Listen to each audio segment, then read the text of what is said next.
Praise the Lord. இன்று ஆண்டவர் உங்களுக்கு தரும் வார்த்தை 2 தெசலோனிக்கேயர் 3:3. கர்த்தரோ உண்மையுள்ளவர், அவர் உங்களை ஸ்திரப்படுத்தி தீமையினின்று விலக்கி காத்துக்கொள்வார். பிரியமானவர்களே, இஸ்ரவேலில் ஒரு இருண்ட காலம் வந்தது. ஆசாரியரான ஏலியின் மகன்கள் தேவனுக்கு பிரியமில்லாத காரியங்களை செய்தார்கள். ஜனங்களும் ஆவிக்குரிய வீழ்ச்சியில் இருந்தார்கள். எல்லாம் சரிந்து போகும் போல தோன்றியது. ஆனால் மக்கள் அறியாத ஒரு காரியத்தை தேவன் ஏற்கனவே செய்து கொண்டிருந்தார். பிள்ளை இல்லாமல் கண்ணீரோடு ஜெபித்த அன்னாளுக்கு தேவன் ஒரு மகனை தந்து அவனுக்கு சாமுவேல் என்று பெயரிட செய்தார். அந்த சிறுவன் ஆலயத்தில் வளர்ந்து தேவனுடைய சத்தத்தை கேட்கும் தீர்க்கதரிசியாக ஆயத்தப்படுத்தப்பட்டான். மக்கள் வீழ்ச்சியை மட்டுமே பார்த்தார்கள். ஆனால் தேவன் எழுப்புதலை தயார் செய்து கொண்டிருந்தார். சில ஆண்டுகளுக்கு பிறகு இஸ்ரவேல் பெலிஸ்தியரிடம் தோல்வியடைந்தது. உடன்படிக்கை பெட்டி கைப்பற்றப்பட்டது. ஏலியின் மகன்கள் கொல்லப்பட்டார்கள்.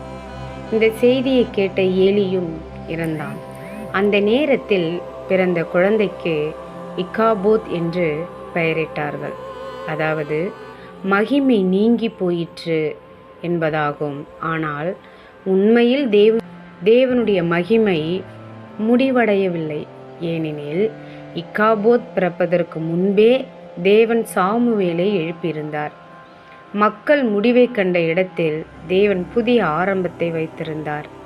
பின்னர் சாமுவேலின் ஊழியத்தின் மூலம் இஸ்ரவேல் மீண்டும் தேவனை நோக்கி திரும்பியது. உங்கள் வாழ்க்கையில் இன்று இக்காபோத் என்று தோன்றும் சூழ்நிலை இருக்கலாம்.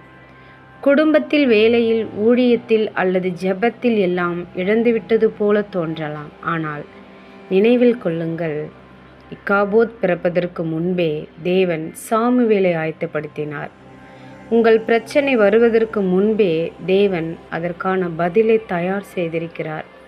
நீங்கள் முடிவு என்று நினைக்கும் இடத்தில் தேவன் புதிய அத்தியாயத்தை ஆரம்பிக்கிறார். ஆகவே சோர்ந்து போகாதீர்கள். தேவனுடைய திட்டம் இன்னும் செயல்பட்டு கொண்டே இருக்கிறது. ஜெபம் செய்வோமா? அன்புள்ள தகப்பனே, நீர் கொடுத்த இந்த வார்த்தைக்காக நன்றி செலுத்துகிறோம். ஆண்டவரே ஸ்தோத்திரம். ஆமாண்டவரே ஸ்தோத்திர ராஜா. எங்கள் வாழ்க்கையில் ஆண்டவரே ஸ்தோத்திரம்.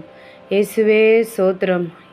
நாங்கள் இழந்து விட்டோம் என்று நினைத்து கொண்டிருக்கிற இந்த நேரத்தில் எங்களுக்காக ஒன்று ஏற்படுத்தி கொண்டிருக்கிற தேவன்தான் என் தகப்பனாகிய இயேசு கிறிஸ்து. ஆமாண்டவரே, இழந்ததை நீர் ஆண்டவரே எங்களுக்கு திரும்ப கொடுக்கிற தேவன். தாவீதின் விழுந்த கூடாரத்தை எடுத்து நீங்கள் கட்டின தேவன். ஏசப்பா சோத்திரம். சாமுவேல் என்ற தீர்க்கதரிசி ஆயத்தப்படுத்தி தாவீது ராஜாக்கு அபிஷேகத்தை கொடுத்தது போல இந்த நாளில் ஆண்டவரே சோத்திரம்.